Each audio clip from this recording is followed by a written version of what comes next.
Bueno, responder a esta pregunta primero requiere que yo aclare que desde mi posición estoy hablando como abogada y como una persona involucrada en políticas públicas y no busco representar la voz de las mujeres indígenas. Ellas son las verdaderas protagonistas y las directas responsables en tener que definir exactamente el grado de vulneración, pero sí podemos explorar algunos procesos históricos directamente vinculados con cómo se vienen manifestando estas discriminaciones estructurales hacia un grupo específico que a través del cual podemos notar la cantidad de varios motivos o factores de discriminación. Está por un lado la discriminación por razones de sexo y género, y está por otro lado la discriminación por identidad cultural, por motivos raciales. Y esta es en realidad como se viene abordando a nivel normativo internacional y nacional, pero es en primer lugar tal vez una dicotomía que hay que cuestionar, ¿no? Las, uno de los grandes desafíos relacionados a las mujeres indígenas a partir de una exploración que hice y que tiene que ver, entiendo, con esta entrevista directamente, porque surge a partir de una investigación previa, es que el Estado peruano y muchos estados que han vivido procesos históricos y sociales similares, marcados por el colonialismo español, surgen o parten de una perspectiva dicotómica de las mujeres indígenas en las que por un lado se priorizan sus intereses como mujeres y por otro lado se priorizan sus intereses y derechos como miembros de pueblos indígenas. Sin embargo, se trata de un grupo de personas en la que estas identidades no son disociativas, más bien se trata de personas que se identifican con ambos, bajo ambas etiquetas, por decirlo así, pero que experimentan una realidad concreta, particular, que no es solo como mujeres independientemente de su identidad indígena y no es solo como indígenas independientemente de su identidad de género. Entonces, para entender primero por qué hablamos de colonialismo en el marco de esta pregunta, tenemos que regresar a siglos atrás de tal vez varias de las experiencias históricas que los pueblos indígenas han tenido que experimentar y continúan experimentando, que explican la situación de marginación que viven al día de hoy, y así vamos a poder entender las problemáticas particulares de las mujeres, ¿no? Tenemos un Estado, el Estado peruano, al día de hoy construido sobre las bases de un proceso de colonización que impuso un modelo cultural, un modelo político, un modelo social y económico que era ajeno a las culturas y las colectividades que se encontraban en su momento habitando este territorio. Em, y sabemos muy bien que hasta el día de hoy muchas de estas culturas han logrado sobrevivir en base a diversas manifestaciones de resistencia y hoy hay aún más de 50 pueblos indígenas en nuestro territorio, pero esta supervivencia física y cultural no ha sido pacífica, sino que ha enfrentado una serie de procesos de asimilación, procesos de discriminación que al día de hoy explican gran parte de las brechas que enfrentan estos colectivos. Entonces, al hablar de las mujeres indígenas, estamos hablando de un grupo de mujeres que forma parte de colectivos con cosmovisiones particulares, con identidades particulares, muy diversos entre sí, sin duda, eh, pero que comparten algunos puntos en común asociados a esta discriminación, asociados a esta, em, digamos, falta de consideración en la construcción del proyecto de Estado, proyecto de nación que tenemos al día de hoy. Em, Esos también tienen relación con los servicios públicos, tienen relación con el acceso a ciertos derechos, salud, educación, trabajo, em, e incluso más allá del acceso que a veces se entiende como barreras físicas, también estamos hablando de un acceso en igualdad de condiciones y desde un entendimiento amplio del derecho a la igualdad, estamos hablando de un acceso em, en el que se tomen en cuenta estas diferencias y más bien los derechos se adapten a las necesidades de estos pueblos, ¿no? Entonces, si bien podemos tener acceso a la educación, el derecho a la educación intercultural bilingüe todavía es un largo camino que recorrer.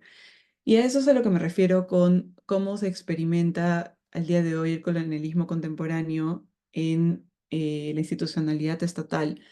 Cómo es que todavía el modelo de Estado, como viene siendo diseñado hasta el día de hoy, y con ese sentido también cómo las políticas que se han venido desplegando, todavía no han logrado em, superar el gran desafío de decolonizar em, y con eso permitir pensarnos como un Estado pluricultural. Y ya entonces el segundo desafío, si es que aún no estamos cerca de eso, es pensar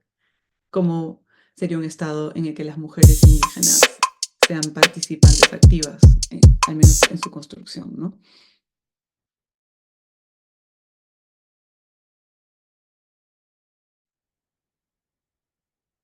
En esta exploración que hice en su momento,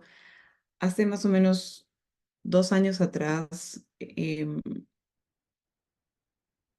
mi gran interrogante partía justo de esta pregunta, ¿no? ¿Cómo se encuentra la institucionalidad estatal en cuanto a la igualdad de género de las mujeres indígenas? O sea, ¿cómo responde a o cómo se encamina a este propósito? Y cuáles serían eventualmente los desafíos. Y uno de los más grandes desafíos que identifiqué es que las competencias estatales para abordar la situación particular de las mujeres indígenas está dividida y poco articulada entre los entes públicos encargados justamente de su protección, ¿no? Tenemos por un lado al Ministerio de la Mujer y Poblaciones Vulnerables, que aborda esta dimensión de la identidad de las mujeres indígenas como mujeres, pero sin embargo, al notar acciones concretas, competencias concretas respecto a las mujeres indígenas, se observan ciertas limitaciones. Em, Hay, por supuesto, muchos avances hasta la fecha en cuanto a adaptar los servicios, por ejemplo, para atender casos de violencia en lenguas indígenas, para permitir el acceso a la salud o el parto vertical, por ejemplo, en comunidades indígenas. Esos son solo algunos ejemplos. Entonces sí se observa que hay acciones específicas, pero a nivel de especialización no hay ningún órgano dentro del Ministerio de la Mujer que se centre en el caso de las mujeres indígenas y sus problemáticas concretas. Y luego entonces, si no es el Ministerio de la Mujer, el otro ministerio que voltearíamos a mirar es el Ministerio de Cultura, que es el ente rector en materia de derechos de los pueblos indígenas y también de interculturalidad. ¿Qué pasa entonces en el caso del Ministerio de Cultura?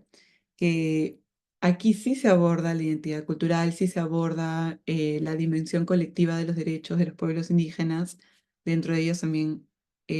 incluidas las mujeres indígenas, pero de nuevo se pierde el énfasis en la dimensión de su identidad de género y las problemáticas de género que ellas, como mujeres y como indígenas, experimentan. Entonces, esta dicotomía que yo mencionaba al inicio, ¿no? Cuando hablamos de mujeres indígenas, de cómo es que confluyen varios motivos de discriminación,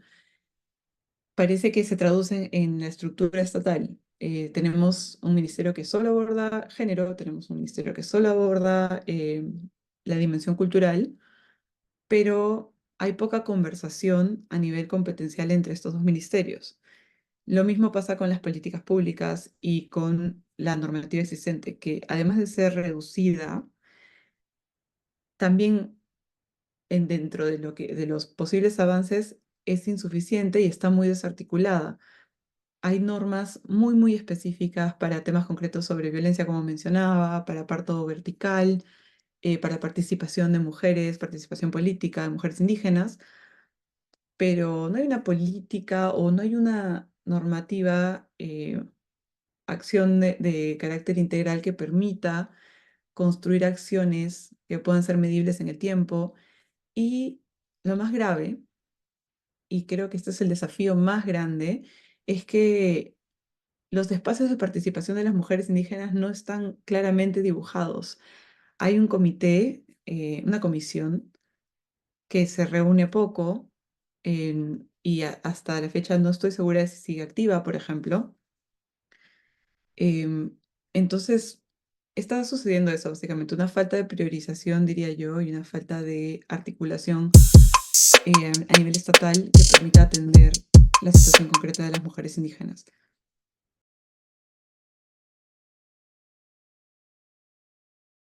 Para responder a esta pregunta, tomaría un poco de lo mencionado previamente. Creo que la gran respuesta es que si es que tenemos que medir algún nivel de efectividad, diría que todavía es insuficiente, es muy bajo, porque no hay una acción de política pública que esté articulada, que tenga claridad sobre cuáles son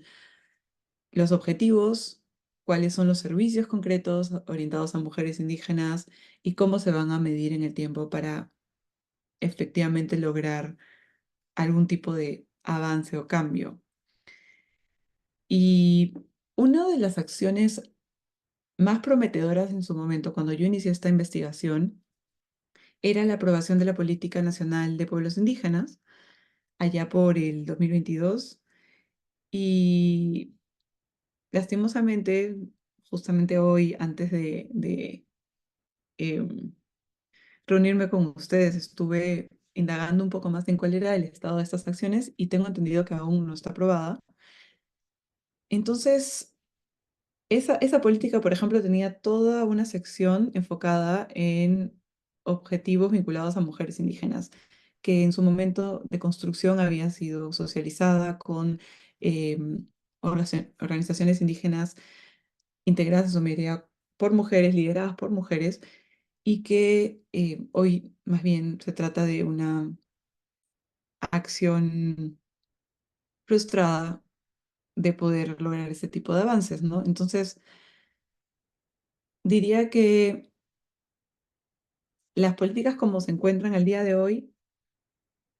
no podrían describirse como de forma absolutamente efectiva. Sí,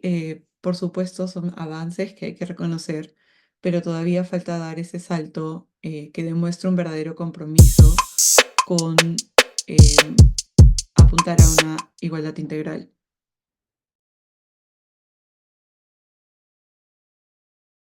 Estos mecanismos, si es que podríamos dividirlos en dos grupos, sí, digamos que están primero enfocados en el aparato estatal, y es lo que venía mencionando sobre cómo es que las competencias encajan dentro de dos ministerios, al menos a nivel del sector, al menos a nivel del poder ejecutivo, y luego están los mecanismos de política pública o normativos, ¿no? Entonces, a nivel de aparato estatal, no tenemos ningún mecanismo específico. Eso es lo importante, eh, con lo que hay que partir. No hay ningún mecanismo específico enfocado en mujeres indígenas que permita que tener un presupuesto concreto, personal concreto y especialización para definir cuáles son las acciones prioritarias en el marco, o enfocadas en esta población. Y luego, por otro lado, si volteamos a analizar los mecanismos normativos, son muy aislados, como mencionaba. Ninguno de ellos permite hacer una integración de, a nivel institucional. Entonces, lo que está pasando es que difícilmente estos mecanismos pueden tener un impacto a largo plazo o en todo caso hacer un cambio de carácter estructural, ¿no? Y siendo un problema estructural, histórico y vigente, em, más bien se requiere que sean repensados y en todo caso poder enfocarlos desde una perspectiva articuladora. Y en el caso de lo que las entidades públicas, perdón, los estándares internacionales eh, de derechos humanos dictan y cómo es que los em, órganos de tratados han venido analizando los avances en Perú, han habido una serie de críticas sobre las medidas actuales. De hecho, hasta donde he tenido entendido, el comité CEDAW ha criticado que no se visibilice la situación de las mujeres y niñas pertenecientes a pueblos indígenas y que exista una gran ausencia de su participación y también del diseño e implementación de medidas concretas. Entonces, sí ha sido algo que ha llamado la atención de los órganos internacionales o los organismos. Lo que también quisiera mencionar es que es interesante porque esta disociación entre el género y el aspecto cultural de las mujeres indígenas también ha sido materia de discusión a nivel de derechos humanos, porque lo que sucede allá también es que tenemos tratados sobre derechos de pueblos indígenas, como el Convenio 169, como la Declaración de Naciones Unidas sobre Pueblos Indígenas, o sea, todos estos enfocados en pueblos, y también tenemos por otro lado la CEDAW y una serie de otros instrumentos enfocados en mujeres nuevamente. Entonces, existía esta esta suerte de problemática de cómo abordar justo a nivel internacional también la situación de las mujeres indígenas. Esto ha ido cambiando un poco más con la adopción de una recomendación específica, de recomendación 39, que ha permitido contar ahora con un instrumento más integrador, pero como instrumento que aborda problemáticas de mujeres a nivel de más de un país. Claro, toca tomar en cuenta estos lineamientos y analizarlos desde nuestra propia realidad, ¿no? Con los ojos y con las voces de las mujeres indígenas. Entonces, este ejercicio todavía no se ha dado y es un gran pendiente.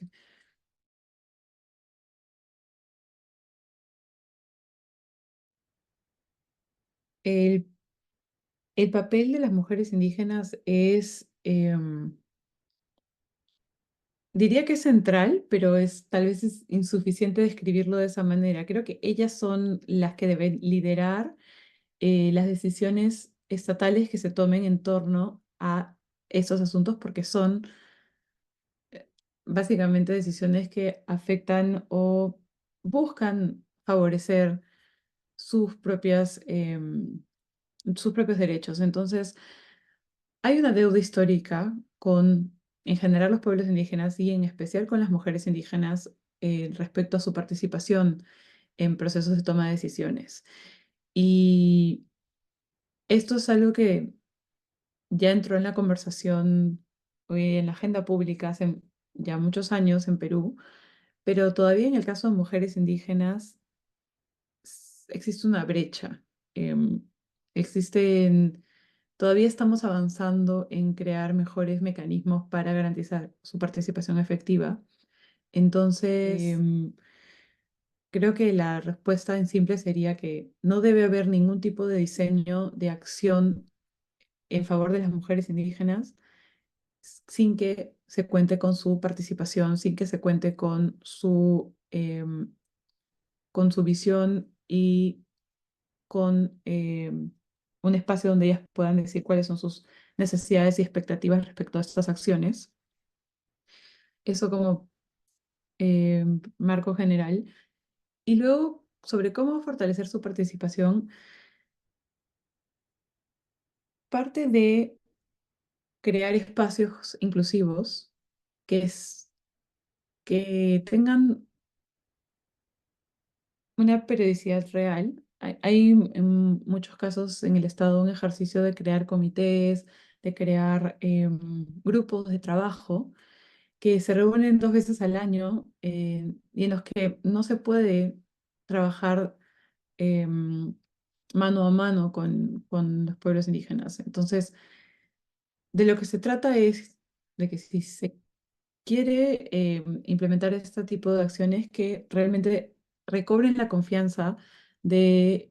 las mujeres indígenas en que estos procesos van a ser efectivos, que se van a traducir en acciones reales y que potencialmente van a ser implementadas. Entonces,